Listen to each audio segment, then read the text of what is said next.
Welcome to the 286th episode of the Reading and Writing Podcast. I'm your host, Jeff Rutherford. Stay tuned for my interview with Joseph Di Prisco, author of the new novel, The Good Family Fitzgerald. Stay tuned for the interview.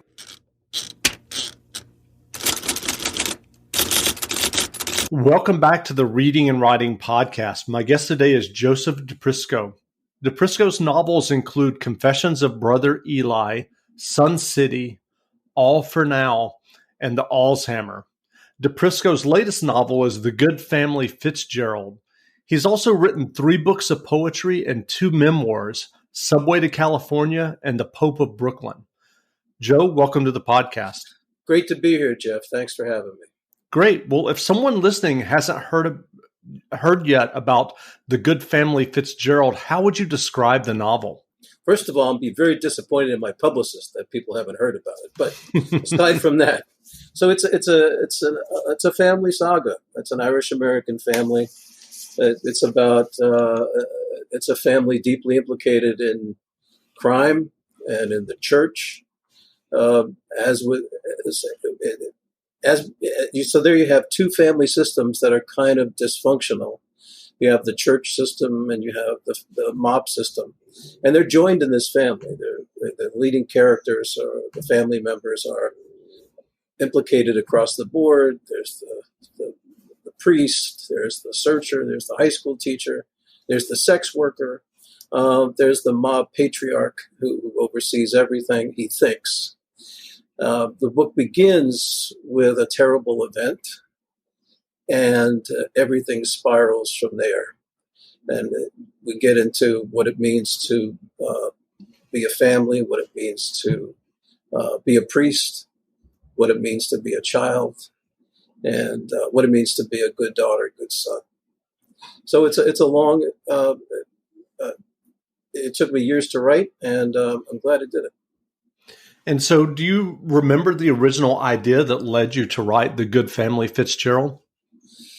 You know, I could probably make up a reason, but what was interesting, I tried to actually recreate the circumstances. My computer didn't actually help me very much.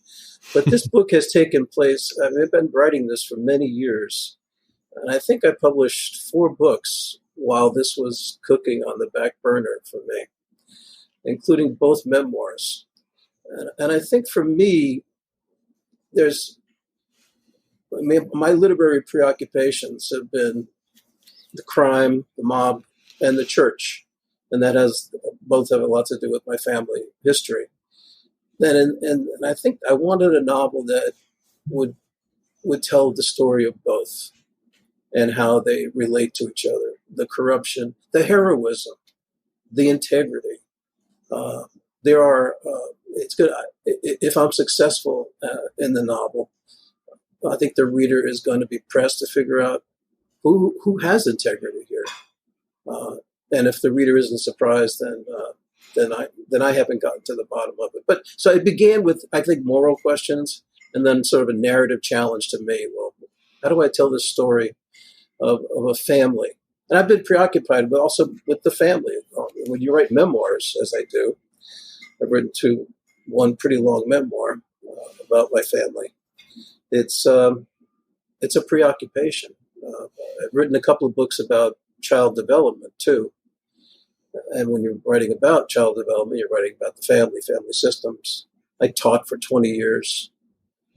So I'm always thinking about, in the back unconsciously, I guess I'm always sort of processing what it means to have a family, to be a family.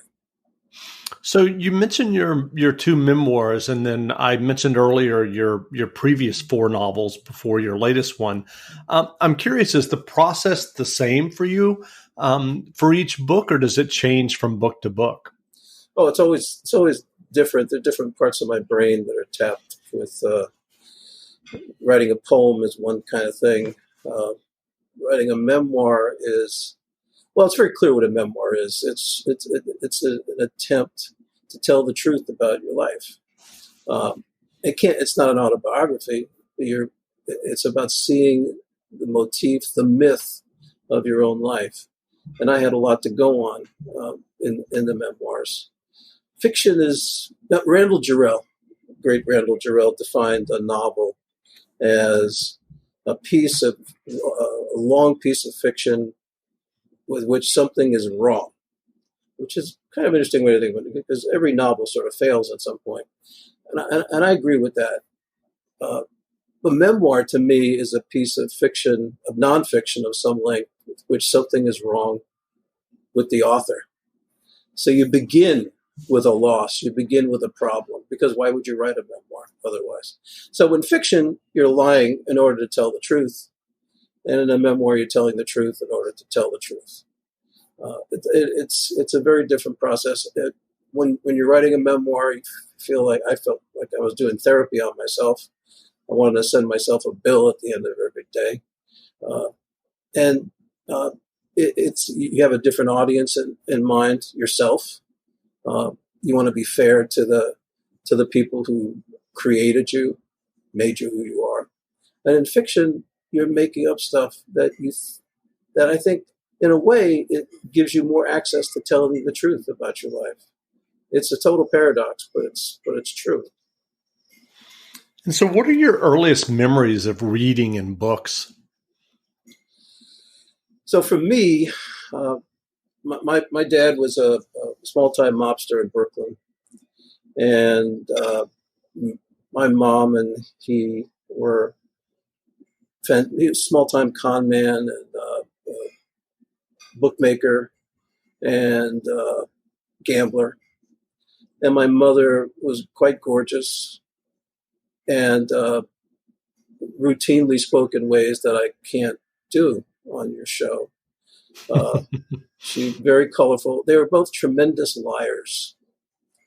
They had great capacity to make up stuff. And that's how we got to California, because my father was on the run from the FBI in Greenpoint. Now Greenpoint is very fancy, dancy. Oh, everybody lives in Greenpoint. When I grew up in Greenpoint, it's, Polish and Italian mobsters everywhere, and abandoned factories. And now it's, this is where you want to live. There, Park Slope, whatever. Anyway, so for me, the family gave me. For me, the church meant everything. I became a very pious little altar boy, and I got the stories from the church, from the Catholic Church. I eventually entered a religious order when I was a young man. Became Brother Joseph for a while. Had some great experiences there. It wasn't for me, but I do have good memories. So I was trying to. All my brothers were involved in criminal activities. My youngest brother was in San Quentin for 10 years, died of a drug overdose. You're asking about books. There were no books in my house. I'm the only person in my family to graduate from high school. So it was like I was the black sheep of the family by getting good grades in school. But that didn't satisfy me. I wanted it both ways. I wanted to be the good boy, the A student, but I was also very attracted to the other kind of life. And so eventually, at some point in my life, I was playing cards for a living all around the world. I was staked by big money backers. I opened restaurants. This is while I was getting my PhD at Cal. I was a prime suspect in a racketeering investigation. When you hang out with a lot of guys with a lot of vowels in their names and they run restaurants, that gets the attention of the FBI. This is not an experience I recommend anybody to have. Being in a federal criminal investigation, when the agent contacts you and says, "Don't leave town. You're the prime suspect in a RICO case, right? Racketeering, Influenced, and Corrupt Organization Act." Well, that focused my mind a lot for a long time. Also, attorneys. So for me, it's always been I've lived this sort of split life, and maybe as I'm talking to you about it, this is maybe the first time I put it together, that this is also happening in the Good Family Fitzgerald. That this whole family is dramatizing my internal drama about wanting to be both in both camps, and to whatever extent I've succeeded, I have or not. I don't know if that make any sense, Jeff, what I said. Yeah, it did. It did. So I'm curious. I mean, the green point that you described, as you mentioned, is obviously a lot different than the green point of today. As you mentioned, growing up there and the influence of the mob, et cetera. And now you live in the Bay Area and you're a novelist. And as you described, kind of your journey, that seems like a really big difference. Growing up in Greenpoint and now, writing novels and doing what you do. Do you think that writing memoirs was your effort to kind of explain that transition to yourself? Oh, sure. Yeah, I think it was. I mean, one of my earliest recollections of my father, well, not earliest, but a sort of pivotal moment. I was one of those kind of kids who always was asking questions, never getting answers. And I was peppering him with questions one day, and he said, "What are you writing, a book?" I think, okay. Never occurred to me at the time, maybe I will be writing books someday. So yeah, what helped me too, I think, was the college experience was good for me. I got expelled from college for a minute. I've been suspended from every school I went to. As I say, I'm trying to walk the line all the time. Um, the I think I wanted to explain myself to myself, and a memoir is a way to do that. So I don't know if I'm getting at your question exactly. Sure. It was. So I'm curious, what was the path to publication like for you for writing and then getting your first novel published? Well, so I began as a poet, to which my father said, "How are you going to pay the light bills?" So which was okay. How did he know that you weren't going to make money publishing poetry? But I was in graduate school. I was 24. My first book came out. And then I spent the next 20 some years playing cards, going to school. I dealt with my own chemical abuses for years. Lost more than a couple of years on various activities, and so it wasn't until I had to teach myself how to write fiction, and I could never write a short story, but I could. So my first novel, The Confessions of Brother Eli, that came out, I can't remember exactly, 2000 or something like that. So I'm already of a different generation. And so that was, and I published with McAdam Cage, which was a very, very hip, independent publisher, published lots of cool books, and I was on their first list, and I ended up being also on their last list before they went out of business. So for me, it was working with a good editor, learning how to get somebody in and out of a room. In a poet, for a poem, you don't need to worry about that. But when it comes to narrative, plotting, say that in Good Family Fitzgerald, there's a lot of plot, there's a lot of activity, there's things happening all the time, and that's something that took me a long time to learn how to do. So now this is my sixth novel, and well, the funny thing about writing anything really is there. I think some people may have the idea, well, now you know how to do this, and so it's easier. Actually, every new book is, you learn the alphabet again.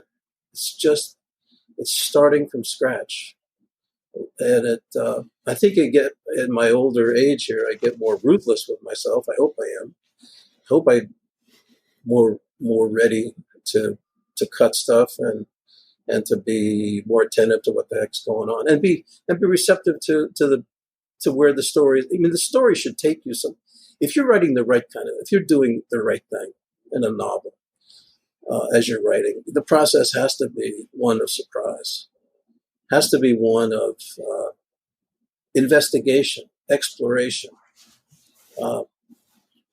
where Good Family Fitzgerald ends, that happened so late, years into this. As I said, I published several books while this was sort of gestating. Every now and then I'd go back to it.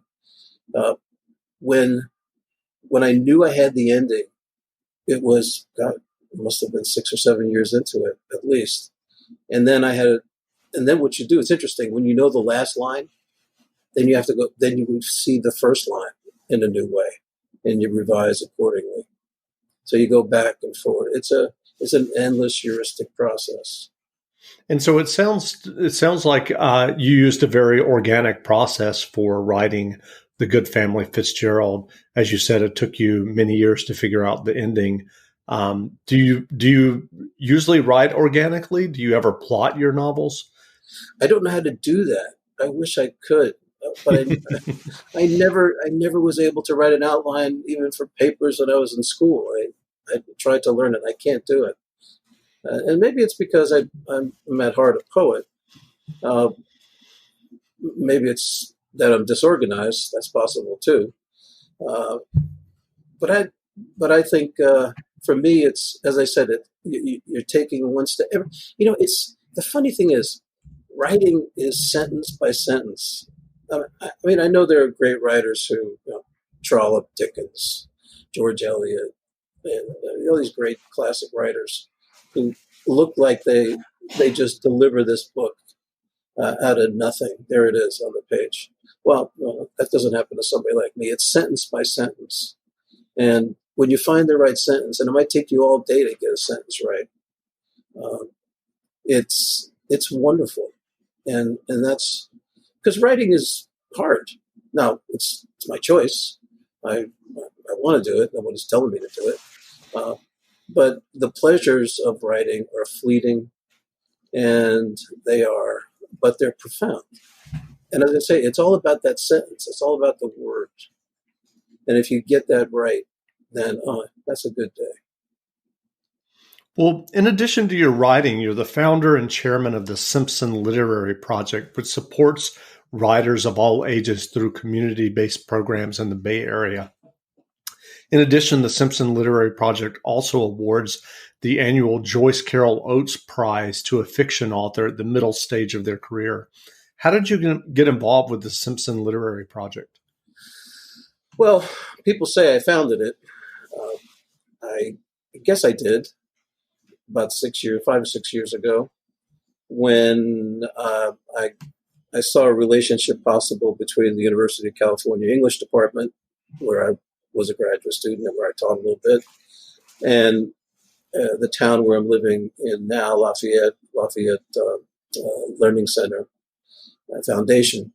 And I saw, well, this was a good partnership where we could reach lots of people across generations.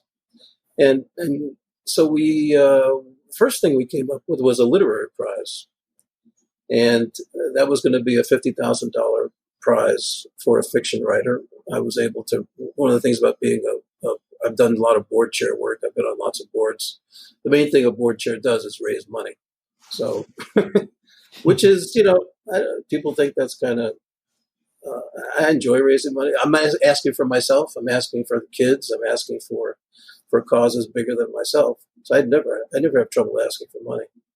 So we established this prize. 2017, we gave the prize to T. Geronimo Johnson. 2018, Anthony Mara. 2019, Layla Lalamy. And then this year, 2020, Daniel Mason, author of The Winter Soldier and other books. So we do that. We do the prize. Joyce Carol Oates is on our board. Joyce is one of the judges, the honorary member of the board. She and I taught a memoir workshop together last year. She's a wonderful human being, a fantastic teacher, terrific writer. And I think, she's the emblem of everything we stand for. And what we also do, very importantly, is that we work with kids, high school age kids. And we provide writing workshops free, taught by Cal graduate students who are creative writers. And we're at Juvenile Hall and nearby here, Girls Inc. in downtown Oakland, and recently Northgate High School in Walnut Creek. So we bring the kids, and then we do the creative writing workshops with them. And then afterwards, at some point, we publish an anthology. We caused to be published an anthology through Rare Bird Books. There's a nationally distributed anthology called Simpsonistas. So there you have Joyce Carol Oates and Tony and Mara and Layla and Daniel in the same book with these high school kids. And that just, it makes their life change. We've done big events where the kids read alongside our prize winners. And, you know, people afterwards say, my child's life will never be the same. And you find tremendous talent. These youngsters can really write. So for me, it's like, you know, there are many ways to think about writers. There are writers who think it's a zero-sum game. What I don't get, you know, that's bad. You know, I think, you know, let's spread it around. Let's give to other writers across the generations. Give to writers who, I mean, there's so many emerging writers prizes. So we give a prize to an emerged writer who's still emerging. And that means a lot, not only to the writer, but to the writer's audience, to readers everywhere. Anyway, so that's been that's my day job, my pro bono, my Joe Bono day job, being involved in the literary project, and it's been a lot of fun. I think we're there. We're now beginning the process to find the 5th Simpson Prize winner, and that's always exciting. There's so many good writers out there who could use the support. Great. Well, what writing advice would you offer for listeners who are writing their own stories or novels or memoirs? Yeah, I get this question all the time. When I was teaching, I got this question all the time. And what I told my younger students all the time was, don't hold back. This is it. Don't save anything. Leave it all on the field. And I think that's the first step. The other thing is, you know, trust your own voice. Be your own fool. You don't need to write like everybody else. Having said that, though, you got to read. You got to read a lot. You got to read books and authors that who you might find kind of challenging or even opaque. That's what you learn. That's when you learn how to write. I mean, there are all kinds of angles you can do. I mean, one trick that some writers do I hear they've done, I've never done it, is when you take a great story that you love, like The Dead by James Joyce or something by Faulkner, The Bear or something, and just type it, write it out, or by hand, you know, type it out and word for word, so you can feel the rhythm of that story, so you can feel the words taking shape. And I think that's great. That's fantastic. So yeah, I mean, it's not an easy life being a writer, but you know what, Jeff? I don't know many lives that are easy. They're all pretty hard. I mean, playing cards for a living was hard. Opening a restaurant was hard. Teaching was hard. Heck, if it isn't hard, it's not worth doing, right? Sure. Well, you mentioned reading. What novels or nonfiction books have you read recently that you enjoyed? Well, now there is a trick question, because you know, I've just finished judging the Joyce Carol Oates Prize, where we read many novels, and there are some fantastic writers lately I've been reading closely, like Daniel Mason, his new book, The Registry of My Passage Upon the Earth. I love Peter Orner's work. He's fantastic. It's Maggie Brown and others. Kevin Wilson is hilarious and brilliant. Nothing to See Here. I love that. Love Dexter Palmer's newest book, Mary Toft or The Rabbit Queen. Just a brilliant speculative novel. Rebecca Mackay's The Great Believers, big hit, but really very worthy read. And Maria Devana Headley, her book The Mere Wife is good. Chris Batchelder, here's a hilarious book and a moving book, The Throwback Special. It's a critique of masculinity and sports. And anyway, I can go on and on. This is my world. But it's a good question, and I think we just keep For me, I like to read stuff that. One of the interesting things is when I'm resisting something, I know it's something that's important to me. And uh, here's a book I'm looking on my shelf right here that I loved recently. Deacon King Kong by James McBride. That's a fabulous novel, just fabulous. The Old Drift by Molly Serpell. There's another one. So we keep going, man. Great. Well, where can people find you online if they'd like to learn more about you and your novels and memoirs? Well, my website is diprisco.com, DI. And, there's like a million links on Google, different reviews and different, and I'm all over Facebook. Starting to do Twitter. I don't know about Twitter. I got to do Twitter. What do you think of Twitter, Jeff? Where are you on the Twitter question? I've been there for a while now. You like it? I kind of go back and forth. Yeah, my people tell me I got to get more involved. Anyway, Facebook, I'm all over the place. I got videos going, everything. So I'm easy to find. Somebody wants to send me an email, I'm easy to find through my website. We'll be doing lots of events, virtual events for this. Right now, I'm on this very big national book tour, being a writer famous for being unknown. Right, but it's all virtual. Exactly. Well, great. Well, again, we've been speaking with Joseph Di Prisco, author of the new novel, The Good Family Fitzgerald. The novel is available now, so go buy a copy. And Joe, thanks for doing this interview. Thanks, Jeff, for asking me. You have a great day, man. If you're new to audiobooks, they're the perfect way to get more books into your busy life. Listen to audiobooks during your commute, while doing chores, walking the dog, or just relaxing at home. All you need is a smartphone and the free Libro.fm app. If you already love audiobooks and don't know what to listen to next, check out recommendations and curated lists from people who know audiobooks best, your local bookseller. Reading and Writing Podcast special offer, get 2 audiobooks for the price of 1 with your first month of membership with code RWPodcast. That's code RWPodcast for 2 audiobooks for the price of 1 for your first month of membership at Libro.fm.